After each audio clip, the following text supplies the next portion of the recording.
Archevêque, permettez-moi s'il vous plaît de vous donner un message. C'est plus j'avance, plus ça devient clair dans mon esprit. Je me retrouve avec vous en 2007. Et je vois quelqu'un dans votre maison. Quelqu'un d'extraordinaire. Il doit être en France.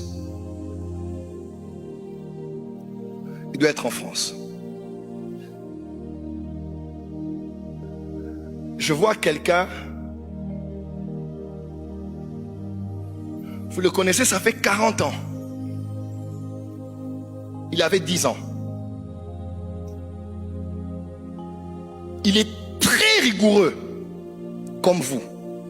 Il est très dur, discipliné, comme vous. Et très discret. Je le vois en France. Et j'entends le Saint-Esprit me dire, Paris, go.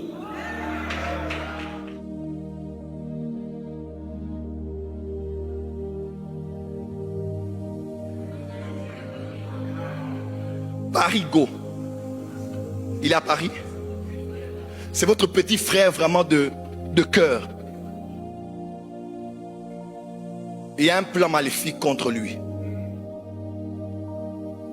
Ce n'est pas Dieu, mais on veut que son corps revienne ici, dans un cercueil.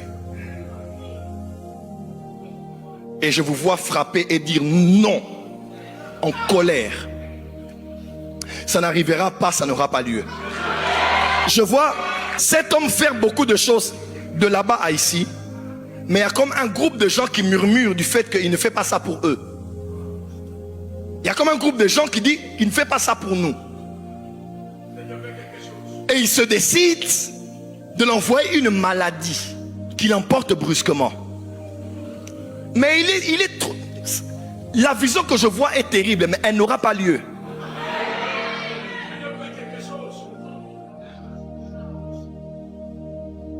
Cet homme a un destin en Europe. Il a aussi un destin attaché à cette terre. Parce qu'ils ont un destin commun. Sur cette terre. Très proche. Sur cette terre.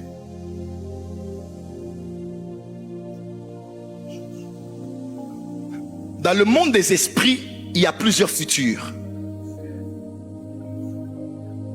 Il y a des futurs qu'on peut modifier. Et ce futur-là pèse fortement. C'est quelque chose qui peut arriver et qui va arriver si on ne change pas. Écoutez, l'apôtre Paul dit, je voulais venir vers vous, non pas une fois, mais plusieurs fois, mais Satan nous a empêchés. Écoutez-moi, si l'apôtre Paul qui était au 3e ciel, qui opérait dans les dons spirituels, a dit que Satan l'a empêché, Satan, il ne faut pas le surestimer, mais il ne faut pas aussi le sous-estimer. Il a fait tomber Adam qui n'avait pas de lien de famille, ni d'autel générationnel. Tu vois un peu, hein? Ève n'avait pas de réclamation. Ils n'avaient ni père ni mère. Ils ont débarqué comme ça, ils ont commencé la vie. Donc toi et moi là qui avons des soucis, c'est compliqué. Dis amen bien que je t'entende. Donc Satan est debout, il veut faire quelque chose. Mais ça n'arrivera pas. Ça n'arrivera pas. On peut prier s'il vous plaît, restez assis. Il s'appelle, j'ai jamais entendu le nom Parigo. C'est un nom de code. Un nom de code. Il s'appelle Jean-Marie. Waouh. Lève la main droite, commence à prier. Annulons cela. Il est de la famille de l'archevêque. Il est attaché à cet hôtel. Il a beaucoup fait pour l'église.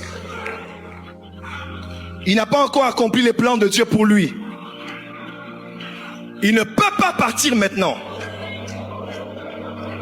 Tous ceux qui s'attendent à le voir revenir à l'aéroport, dans une caisse, attendront longtemps. Il ne mourra pas, il vivra. Par la prière des saints, par la prière de l'église, par la prière de la communion, par la prière de l'amour et de l'unité, nous rassemblons ces prières dans un poids sur la balance de le monde des esprits. Nous décrétons et déclarons qu'aucun malheur ne l'arrivera, aucun fléau ne le touchera, dans le nom de Jésus-Christ. Soit 30 secondes, commence à prier, prie 30 secondes. Bas les mains, prie, bas les mains, prie, bas les mains, prie. 30 secondes, 30 secondes, 30 secondes. Ce que tu veux qu'on fasse pour toi, fais-le aussi pour les autres. Il y a une forte onction prophétique dans cette église.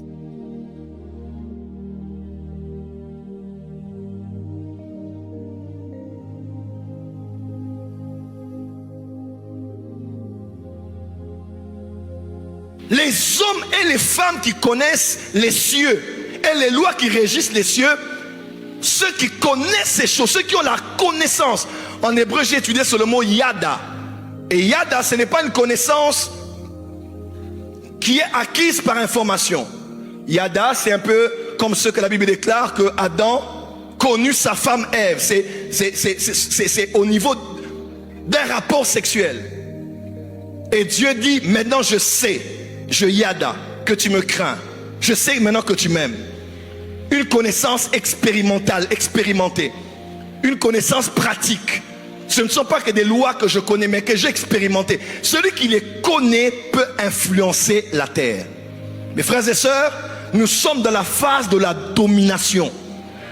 Nous sommes dans la saison de la domination. Cette église dont Paul parle, qui sera purifiée, lavée par l'eau de la parole, qui sera saine, glorieuse, irrépréhensible, cette église qui triomphante est en train de s'élever en ce temps de la fin. Ton amen est faible, pourquoi?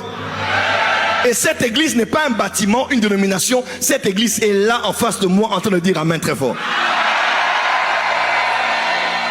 Mais une des voies par lesquelles nous pourrons dominer sur la terre, frères et sœurs, c'est en connaissant les lois du ciel ou des cieux et en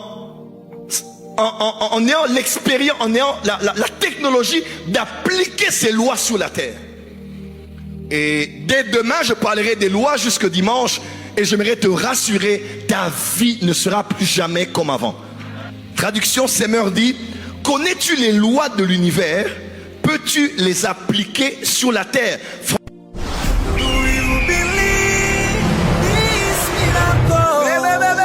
Supernatural,